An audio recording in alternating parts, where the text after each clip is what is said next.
ఇక అంతకుముందు ప్రజావేదికను చంద్రబాబు పరిశీలించారు. ప్రజావేదిక శిథిలాలను దగ్గరకు వెళ్లి చూశారు. ఆ తర్వాత ఉద్దడరాయని పాలెంలో రాజధాని శంకుస్థాపన జరిగిన ప్రాంతాన్ని చంద్రబాబు పరిశీలించారు. నీరు, మట్టి సేకరించి ప్రదర్శనకుంచిన ప్రాంతాన్ని సందర్శించారు. సేకరించిన మట్టి గుట్టకు ప్రణామం చేశారు. ఈ సందర్భంగా రాజధాని మహిళా రైతులు చంద్రబాబుకు హారతులిచ్చారు.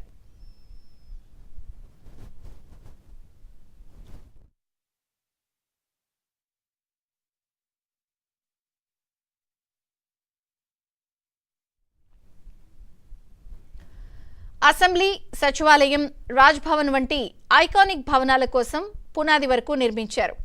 అవి 5 ఏళ్ల నుంచి నీటిలో నానుతూనే ఉన్నాయి. వాటి పరిస్థితి ఎలా ఉందో కూడా చంద్రబాబు పరిశీలించనున్నారు. పరిస్థితిని స్వయంగా చూసి తదుపరి పనుల్లో దేనిపై ఎక్కువ దృష్టి కేంద్రీకరించాలో చంద్రబాబు నిర్ణయం తీసుకునే అవకాశం ఉంది.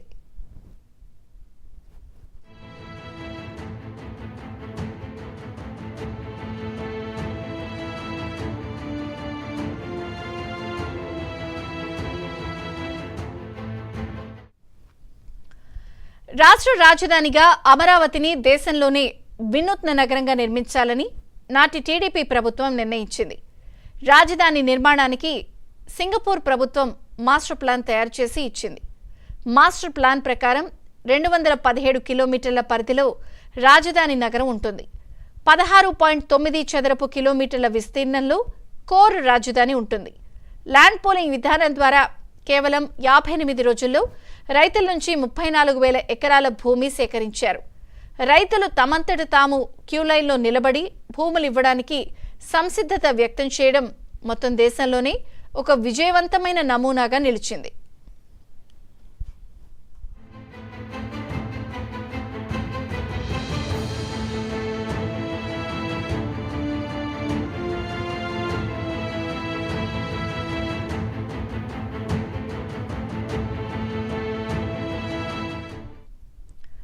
ప్రజలు ఇచ్చిన భూమి, ప్రభుత్వ భూమి కలిపి మొత్తం 54,000 ఎకరాలను రాజధాని కోసం సేకరించారు.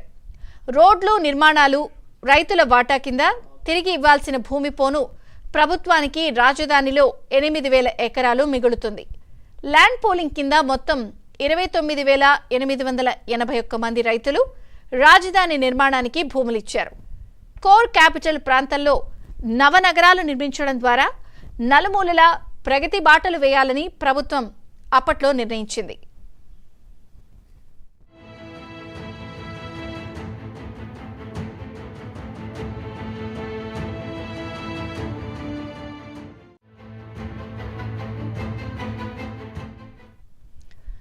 టీడీపీ ప్రభుత్వం దిగిపోయే నాటికి రాజధాని నిర్మాణాలపై 9,165 కోట్ల రూపాయలు ఖర్చు చేసింది. ఇందులో ప్రజాప్రతినిధుల కోసం 12 టవర్ల నిర్మాణం చేపట్టారు. ఇందులో 288 ప్లాట్లున్నాయి. అఖిల భారత సర్వీసెస్ అధికారుల కోసం 6 టవర్లలో 144 ప్లాట్ల నిర్మాణం మొదలుపెట్టారు. ముఖ్య కార్యదర్శుల ప్లాట్లు 25 ఉన్నాయి. వీటి మొత్తం ఖర్చు 246 కోట్లు.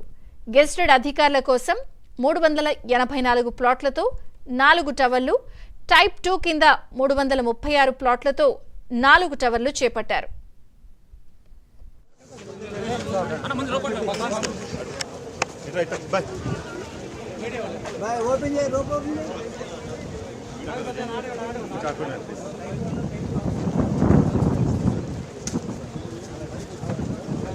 మీడియా